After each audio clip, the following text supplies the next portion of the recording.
Welcome to the Discover Alaska lecture series, brought to you by UAF Summer Sessions and Lifelong Learning. My name is Althea St. Martin, and I'm your host for this summer's series. Each Wednesday night over the course of the summer, KUAC has aired a talk by a local community member on a range of Alaskan topics. We are grateful to our speakers who are incredibly flexible in adjusting to this new format, and we appreciate the time they are donating to help us all learn more about our great state. Before I introduce tonight's speaker, I wanted to let you know that you can view the talks online by going to UAF Summer Sessions website at uaf.edu/summer/events. The final speaker in our 2020 Discover Alaska series will address a topic that is important to Alaskans for the next decade, the United States Census. Tonight's speaker, Alysha Childs, is the Complete Count Coordinator with the Fairbanks North Star Bureau. She is here to inform us about the census in Alaska. The decennial census is taking place in 2020, and the information gathered will help to inform many decisions for the next 10 years. Alysha will share the importance of the census and how it is used, and of course, the way the census has been affected by COVID-19. Including steps that community members can take to ensure Alaska has a complete count. Alysha was born and raised here in Fairbanks, and she holds a degree from UAF. Here to inform us about the U.S. Census in Alaska is Alysha Childs. Hi, my name is Alysha Childs, and I am the Complete Count Committee Coordinator with the Fairbanks North Star Bureau. And I am here today to talk to you about the 2020 census. So the census happens every 10 years, and it just so happens that this year is one of our census years. The census has been going since 1790 and is a very important part of the United States. And this year, it's been a little bit different because of COVID. So before I get started, I would like to play a very short video from the three mayors, the mayor of North Pole, the mayor of the city of Fairbanks, and the Fairbanks North Star Borough mayor. Census Day is April 1st, and it's important that every resident of the interior gets counted. It's about making sure that we're all fairly represented at the city, the borough, the state, and the national level. It's about getting an accurate distribution of federal funding. It's about making sure that we know how many residents live in our community so that we can plan accordingly. So please, fill out your census. 10 questions. 10 minutes. 10 years of impact. The three mayors want to make sure that everyone fills out their census because it is vitally important for our community to have an accurate count of the people who live here. So I am part of the Interior Counts Committee. And what the Interior Counts is it is a coalition of people from throughout the community. We have representatives from Fairbanks North Star Borough, City of Fairbanks, University of Alaska Fairbanks, United Way, Thrive Alaska, Fairbanks Economic Development Corporation, and other organizations who have all met together to try and find out the best way to build awareness of the census and get a good, complete response. The census is 10 questions, 10 minutes, and it has 10 years of impact. The census is in the Constitution. It states in Article 1, Section 3, that there shall be an enumeration every 10 years. And we've had a census every 10 years since 1790. The questions have changed and the way that the census is conducted has changed, but it's always been important for us to get a complete count of everyone who lives in the United States. The first census took place in August of 1790. At that point, they only asked 6 questions. They needed to determine who the householder was, who all was male and over the age of 16, which they used for purposes of figuring out what sort of army they could muster, and then anyone else in the household. Obviously, things have changed quite a bit over the years. During the 13th Amendment, where they ended slavery, they started asking different questions. The 1810 census also collected economic data for the very first time. The 1850 census started collecting social statistics, which was information about taxes, education, crime. And the 1940 census, they started asking questions about population changes and how many children women had had. And that was in order so that they could figure out the total impact that the Great Depression had had on the community. Nowadays, there's only 10 questions, which is different than it's been in the past few censuses when they used to have a long form and a short form. The long form would take people days to complete, and the short form only asked a few questions. Now the Census Bureau has branched out and has different questionnaires. So some people might get the American Household Survey, but the actual census itself only has 10 questions. So the census questions that are going to be asked this year are the number of people that are living or staying in your home on April 1st, whether the home is owned with or without a mortgage, rented or occupied without rent, the telephone number of the person who's filling out the census so that if they have any questions, they can follow up with them, the name, sex, age, and date of birth and race of each person living in the home, and then whether each person of it is of Hispanic descent or not. They also need to know the relationship of each person who's living in the home to the main person that was filled out. So if you have someone living in your household who isn't related to you, they do still need to be on the census form, but you'll have to explain the relationship, even if it is just other. So when they are asking these questions about who's living in your household, if you have a college student who lives in the dorm the majority of the year, they will be counted at their college. If they live with you at home while in college, then you should count them in your household. If you have a military personnel in your household who is living in the household during the census, they should be counted. If there's someone in your household who is deployed during the census, then they should be counted as deployed, and you should not be including them in your household. Even if you have someone who's just couch surfing and they are in your house on April 1st, you do want to make sure and count them. Someone who's been staying with you for a few weeks on vacation, they should be filling out their census at home. But someone who doesn't have a permanent residence someplace else, you should be counting them as a member of your household. So anyone who's living there, it doesn't matter their legal status, it doesn't matter if there are warrants out for their arrest, you should be counting them, and that information will not be used against them and it will not be shared. That information will be completely confidential for the next 72 years, at which point they do release the census information, as it's at that point past the point of most people's regular lifespan, and then you're able to use it for genealogy. So right now, you can look up the 1940 census and find out all sorts of cool things about people who were living in the 1940s. So the census is very important, and we'll talk about all the different uses of census data.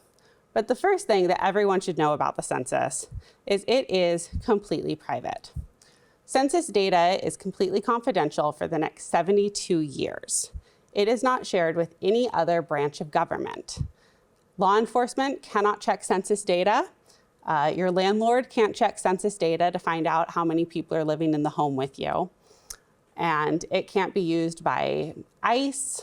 It is completely 100% confidential, which is a great thing.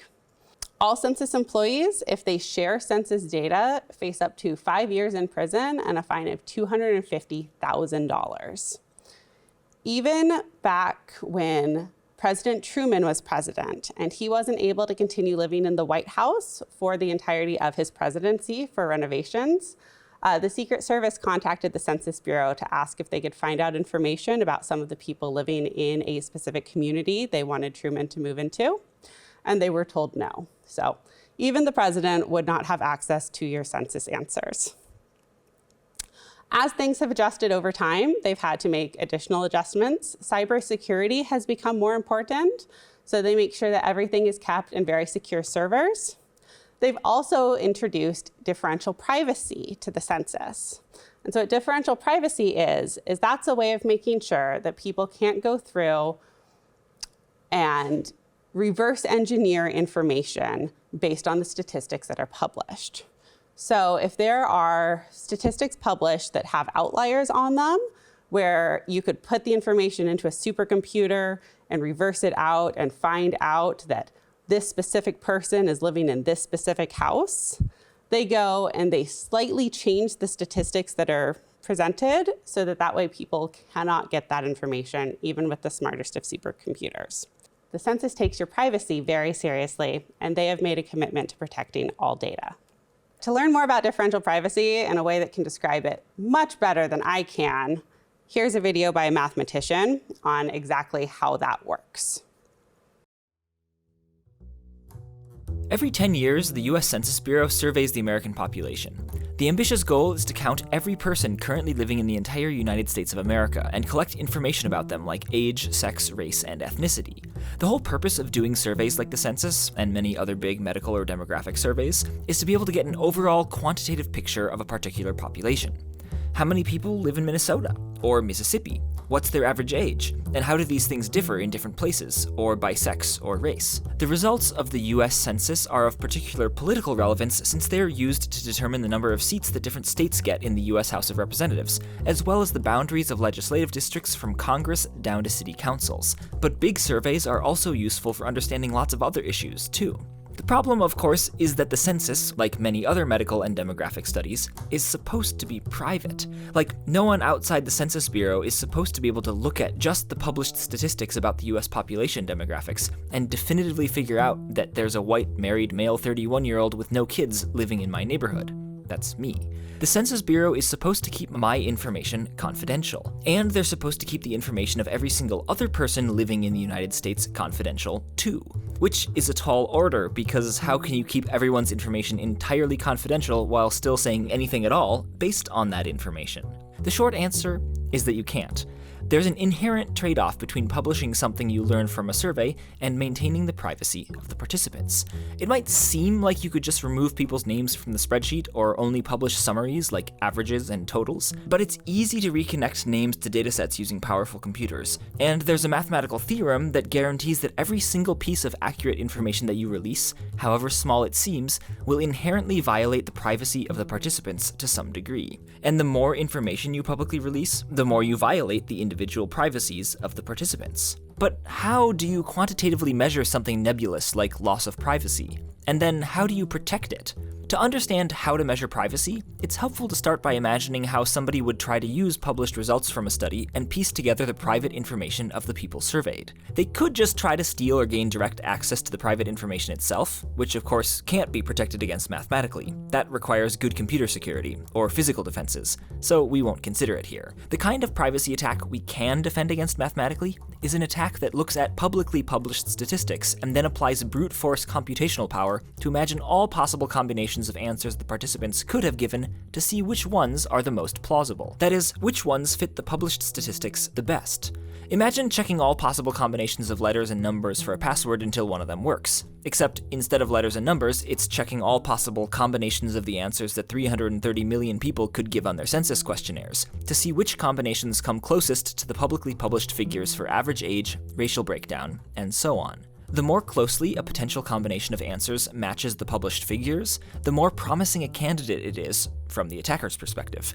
The more poorly it matches, the lower their level of certainty. As a small example, if there are 7 people living in a particular area and you tell me that 4 are female, 4 like ice cream, 4 are married adults, 3 of the ice cream lovers are female, and if you also give me the mean and median ages for all of these categories, then I can perfectly reconstruct the exact age, sex, and ice cream preferences of everyone involved. I would start with the 3 ice cream loving females. Even though there are hundreds of thousands of possible combinations of ages for 3 people, only a small fraction of those, 36 in fact, are plausible. They're in the right combination to give a median age of 36 and a mean age of 36 2/3. And the same thing works for the 4 females overall. There are almost 100 million possible combinations of ages they could have, but only 24 age combinations that are consistent with a median of 30, a mean of 33.5, and with at least one of the plausible age combinations for the 3 ice cream lovers. Continuing on with this kind of deduction leads to a single plausible and perfect reconstruction of all the ages, sexes, and ice cream preferences of the people involved. A 100% violation of privacy. If, however, you didn't list how many of the ice cream lovers were female, there would instead be 2 plausible possibilities, so I would be less certain which was the true combination of ages and genders and ice cream preferences. And if you published even less data, there would be an even higher number of plausible possibilities, so I would be even less certain. And the potential level of certainty of an attacker is precisely how we measure the loss of privacy from publishing results of a study. If all possible combinations of ages and sexes and so on are similarly plausible, then an attacker can't distinguish between them very well, and so privacy is well protected. But if a small number of the possibilities are significantly more plausible than the rest, they stand out, and precisely because they stand out on plausibility, they're also likely to be close to the truth. So to protect privacy, all possibilities need to seem similarly plausible, or at least there can't be plausibility peaks that are too conspicuous. The potential for plausibility peaks is quantified mathematically by measuring the maximum slope of the graph. If the slope never gets too steep, then you can't have any sharp peaks of highly plausible possibilities that stand out. But how do we publish statistics in a way that limits the maximum slope, and possible peaks, on the plausibilities plot? In practice, the best way to limit an attacker's ability to confidently choose one scenario over the other is to randomly change, or jitter, the published values. Like, for example, rolling a die and adding that number to the average age reported for ice cream lovers. Jittering the published results in a mathematically rigorous way puts a limit on the slope of the plausibility graph, and thus makes it harder for any particular possibilities to stand out above the rest. Jittering results might also seem like lying, but as long as the size of the adjustment isn't big enough to make any significant changes to conclusions you could draw, then it's considered worth it for the privacy protection. For example, imagine I want to give you a sense of my age while keeping my true age secret. If I just told you my age, obviously there's just one plausible possibility. 31. But suppose instead that I secretly pulled a number between -5 and 5 out of a hat and added it to my age before telling you. In this case, all you know is that my true age is somewhere within 5 years of the number I told you, but you don't know my age exactly. My privacy has been preserved, though only to a certain degree, because you can be confident I'm not 20 and not 40. To protect my age more, I'd have to pull a number between, say, -10 and 10 out of a hat and add it to my age. This increases the number of plausible possibilities, that is, the possible true ages that could have resulted in the number I told you. It also increases your uncertainty about my actual age. The trade-off for privacy is inaccuracy. If I wanted you to know my age within a year, I could only pull a number between -1 and 1 out of the hat. In general, the idea is this: more privacy means you get less accuracy. Less privacy means you can have more accuracy if you do things right. When you publish results, hopefully there's a sweet spot where you can share something useful while still sufficiently maintaining people's privacy. And simultaneously maintaining decent privacy and decent accuracy gets easier and easier with larger datasets. Like how as I add more noise to this image, you can still get the general picture even once you've lost any hope of telling the true original value of a particular pixel. So to protect people's privacy, we can and should randomly jitter published statistics, which the US Census, for example, has been doing since the 1970s. However, there's a subtlety. You can't just add any old random noise however frequently you want. If I simply add different random noise to this picture a bunch of times, once you take the average of all the noisy images, you basically get back the original clean image. And you don't want this happening to your data. So there's a whole field of computer science dedicated to figuring out how to add the least possible amount of noise to get both the most privacy and the most accuracy, and to future-proof the publication of data so that when you publish multiple jittered statistics, they can't be combined in a clever way to reconstruct people's data. But up through the 2010 census, the Census Bureau couldn't promise this. Sure, they were jittering the figures published in Census Bureau tables and charts, but not in a mathematically rigorous way. And so the Census Bureau couldn't mathematically promise anything about how much they were protecting our privacy, or say how badly it's been violated. Until now. The 2020 census is a different story. It will, for the first time, be using mathematically rigorous privacy protections. One of the biggest benefits of the mathematically rigorous definition of privacy is that it reliably compounds over multiple pieces of information. Like, if we publish both an average age and median age, each with a privacy loss factor of 3, then the privacy loss factor for having released both pieces of information is at most 6. This means you can decide on a total cumulative amount of privacy loss you're willing to suffer, and then decide whether you want to release, say, 10 pieces of information each with 1/10 that total privacy loss and less accuracy, or if you want to release one piece of information with the full privacy loss and a higher level of accuracy. But how much privacy we need is a really hard question to answer. First, it involves weighing how much we as society collectively value the possible benefits from accurately knowing stuff versus the possible drawbacks of releasing some amount of private information. And second, even though those benefits and drawbacks can be quantitatively measured as accuracy and privacy loss,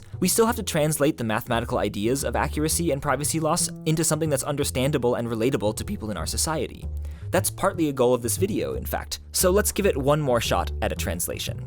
First and foremost, it is in principle impossible to publish useful statistics based on private data without in some way violating the privacy of the individuals in question. And if you want to provide a mathematically guaranteed limit on the amount of privacy violation, you have to randomly jitter the statistics to protect the private data. The accuracy of the information after being jittered is generally described probabilistically, by saying something like, if we randomly jittered the true value for the population of this town a bunch of times, 98% of the time our jittered statistic would be within 10 people of the true value. So accuracy has two components: how close you want your privacy-protected statistic to be to the real answer, and how likely it is to be that close. The loss of privacy due to the publication of information is described in terms of how confidently an attacker would be able to single out a particular possibility for the true data. Given the published information, are there just a few possibilities for the true data, or are there many, many plausible possibilities for what the true data might be? Essentially, loss of privacy is measured by the prominence of peaks on the plausibility plot. And so the protection of privacy requires policing the possibility for such peaks. If we individuals are going to willingly participate in studies and surveys, or use services where we reveal potentially sensitive personal information, we should demand that the researchers or organizations utilize a mathematically robust way of protecting our privacy. Simply put, if they can't guarantee there won't be a peak in plausibility, then we shouldn't agree to give them a peek at our data.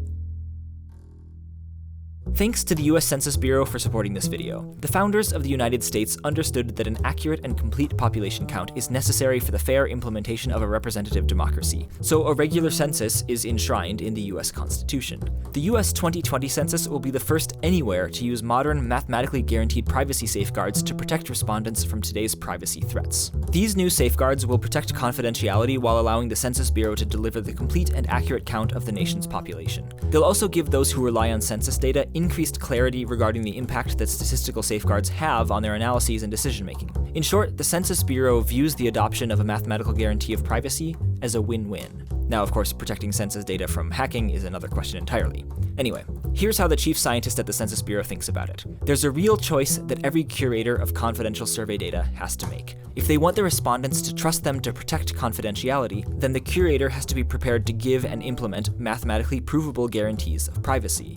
Unfortunately, this means there's a constraint on the amount of information you can publish from confidential data. It's mathematically impossible to provide perfectly accurate answers for as many questions or statistics as you want, while also protecting the privacy of respondents. So curators need to do two things: understand the needs and desires of the people who provided data and the people who want to use the data in order to determine precisely what balance of accuracy versus privacy to choose, and then not waste that limited privacy budget by publishing accurate answers to unimportant questions. So as you can see, it's very important to the Census Bureau to make sure that your privacy is completely protected, but they do still need to ask the questions. It's constitutionally mandated that they get the information of every single person who lives in the United States during April 1st, 2020. So the census is very important, as I've stated, and it's used in multitudes of ways. The most important parts, though, are it is used for representation, it's used for distribution of federal funding, it's used for community planning, and it's used for businesses and organizations to figure out feasibility of services, and it's used for genealogy. Federal funding, over $675 billion, is directly distributed every year based on census data. There's also additional funding that's distributed that uses census data, but $675 billion of that is directly tied to the census data. And that includes funding for things like infrastructure, nutritional programs, Medicaid. So large amounts of funding is distributed based on that. Emergency response funding is based on census data as well. It comes out to a bit over $3,000 per Alaskan per year that the state receives based on census data. So it's absolutely vital to them to have a complete count, because over the 10-year span that the census is used for that funding, that's over $30,000 per Alaskan who doesn't fill out their census. Census data is used for representation. So all of our representatives are distributed as equal as possible for the national legislature based on census numbers. State legislature numbers are also based on census data. So currently, the Fairbanks North Star Borough has 3 senators and 6 representatives in the state legislature. But if we get an undercount, we have the chance that we could lose some of our representatives. We also use that for things like the city council and the borough assembly. The way that the census is conducted is different throughout the country. So in the Fairbanks North Star Borough, we have 4 different ways that they enumerate. Most people in the United States received sometime in March a form asking them to complete their census. But we have areas of our borough who don't get that self-response option. Instead of having something mailed to their household, they get a census form left at their house and are asked to fill it out in this little packet. Or else they have someone who comes directly to their door and asks them to fill out their census without that opportunity to fill out the form ahead of time and mail it. So the 4 different ways are self-response, update leave, update enumerate, and remote Alaska. Most of the people in the borough are receiving their census forms through self-response. They have that option. They received something in the mail. They could go online to my2020census.gov and fill it out. They could call the number on there, or they could fill out a form and mail it back. So the remote Alaska enumeration began on January 21st, 2020 in Tooksuk Bay. Alaska is the kickoff of the census. They begin doing the enumeration at that point, and they go through all of remote Alaska and go door to door in order to get the best response. Beginning on March 12th, they started to send out forms for that self-response. And then they sent out follow-ups on the week of the 16th. And then if you didn't fill out your census at that point, they continued to send up follow-ups until the end of April. Many households filled out their census right away, but they did still receive a couple of mailings. But the majority of households did receive an invitation to respond by the end of April. Unfortunately, households who were in the update leave and update enumerate areas did not receive those census forms in April and March. And that's because in March, COVID-19 hit. So they had to postpone certain enumeration in order for public safety. They have restarted all of those enumerations, but currently at the time of filming this, we still have a low response rate of 47%. The national average is 62%. So we're hoping that with the households receiving their packets in the update leave and update enumerate areas, that we will have that response rate match the rest of the nation soon. Our operational updates that had to happen because of COVID were things like update enumerate operations, but also group quarters. Group quarters enumeration is where they go to places where large groups of people live. So places like the barracks, the university dorms, the shelters, all of those places count under group quarters. They're not places where they expect people to individually be filling out their census forms. And with the group quarters enumeration, a lot of things changed because a lot of them had asked if they could just fill out the form and give it to the census personnel, but were unable to do that because of COVID. So they're still waiting for all of the group quarters numbers to come in, but they had to delay that. Group quarters is now going to run through September 3rd. Transitory non-shelter outdoor locations, so when they go to campgrounds, when they go to RV parks to figure out who's living there, they had to delay that, again, because they weren't able to go face-to-face and actually speak to people and figure out who was there at that time. There will also be doing a homeless count on September 22nd, 23rd, and 24th. That was originally planned for the night of March 31st, but had to be postponed again due to COVID. So, how to fill out your census. If you go to my2020census.gov, you're able to fill it out. Now, if you are trying to fill it out and you have not received your invitation to respond, you are still able to fill it out. If you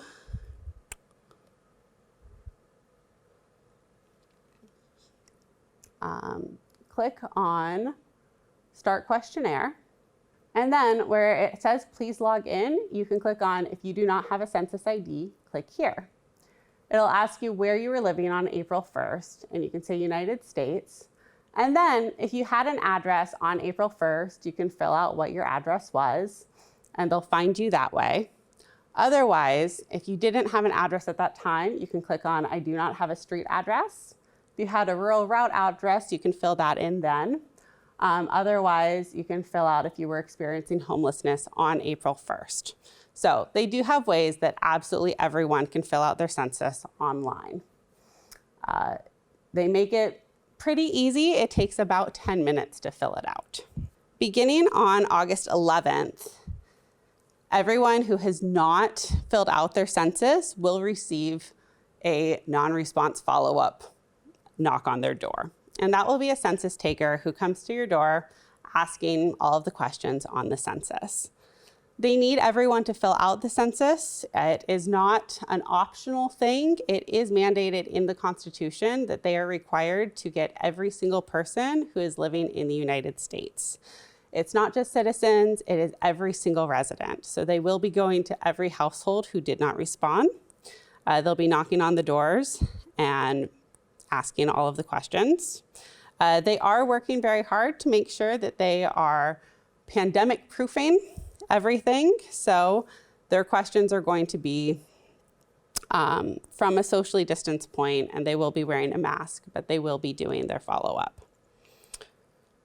So if someone does come to your door and says they're a census taker and they are taking the census, you can identify them. They should be wearing a census badge, and that badge should have their photograph, a U.S. Department of Commerce watermark, and an expiration date. They also may be carrying a Census Bureau issued phone and messenger bag. So what to expect during an interview with the Census Bureau. The interview is quick and easy. The census only takes about 10 minutes to fill out, and it should not take that much more having that in-person interview.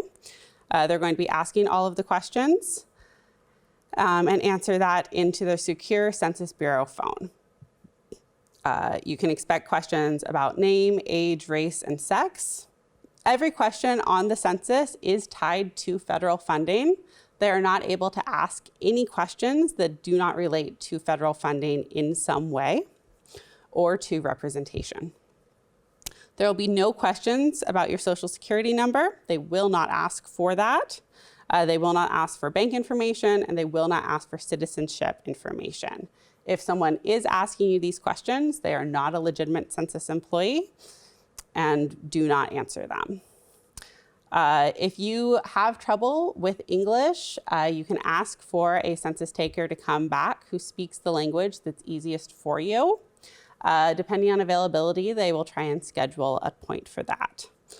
They try and come between 9 a.m. and 9 p.m.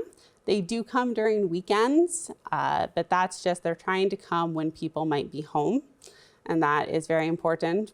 If they're not able to speak to someone, they are going to try and get that information separately, but the people who live in your household are the ones who have the best information about who's living there, so it's really best if we can get it from people. You are still able to fill out your census, though, if you haven't yet. Even once the update leave begins, even once the enumeration begins and they do the non-response follow-up, you can still fill out your census at my2020census.gov. You're also able to call 844-330-2020, and you can fill out your census there. They do have 13 different language options, again, if English is difficult. And then households can also respond online in one of those 13 different languages. And they have assistance for other languages, all at 2020census.gov/languages. Dad, are we done our census? No, I haven't. I better do it right now. Filling out your census is quick and easy. Do it online at my2020census.gov today. Wow, that was easy. 10 questions, 10 minutes, 10 years of impact.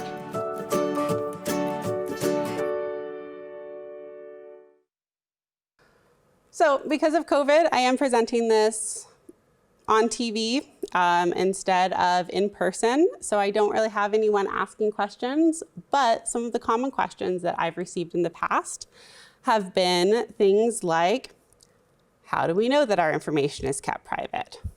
Well, that's because it's in Article 13 that everything must be kept completely secure and private. I know that that's a really big deal to Alaskans, that their privacy is protected. And the Census Bureau does everything that they can to make sure that it is private. Other questions that I've been asked before are, why don't they ask more questions? And they did used to ask quite a few questions. Some people have told me that they once received the long form of the census and it asked them a ridiculous amount of questions, things like the plumbing in their household. And though that information is of use to the government, they do want to know those sorts of things. Now those things are covered by other surveys. So the Census Bureau, when they are not doing the census every 10 years, they are working on things like the American Community Household Survey and other surveys for HUD and things like that. They've tried to veer the questions to other surveys and just stick to these basic questions about who's living in the household, which has made things a lot easier and a lot faster. So if people are sitting there thinking, I don't want to fill out my census, I remember once it took me hours upon hours to fill out, this time it's much easier. You just need to know some really basic information about the people in your household, and you can fill it out in less than 10 minutes. I took 2 minutes and 33 seconds to fill out mine. Another question that we get asked sometimes is of why the government needs this information. And it really is because they are legally obligated to make sure that we have fair representation in our nation. So they cannot make sure that we have that fair representation, and we can't put that fair representation into the state legislature or even into the assembly without making sure that we know how many people are in an area. And you can get a general assessment of that based on things like the amount of households there are, looking at property taxes, looking at income taxes, but there's still the potential to miss people that way. So that's why they do the census still, is because they have to make sure that they account for every single person living in the United States. It doesn't matter their citizenship status, it doesn't matter their age. Newborn babies who are born on March 31st should be included in the census of your household. That tends to be a problem. A lot of people don't include children under the age of 5 on their census, but every single person in your household counts. And they matter, and we need to know who they are. All right, well, thank you guys so much for listening to me today. I hope you've learned a little about the census, and I hope that you've remembered to take your census. Remember, it is 10 questions, 10 minutes, and it has 10 years of impact. Thank you. Thank you, Alysha, for reminding us of the importance of the census. And thanks to KUAC for hosting the Discover Alaska Lecture Series this summer. If you would like to see any of the Discover Alaska lectures or let others know about it, visit our website at uaf.edu/summer/events. I'm Althea St. Martin, and thank you for joining us for this year's Discover Alaska. Have a wonderful evening and stay safe.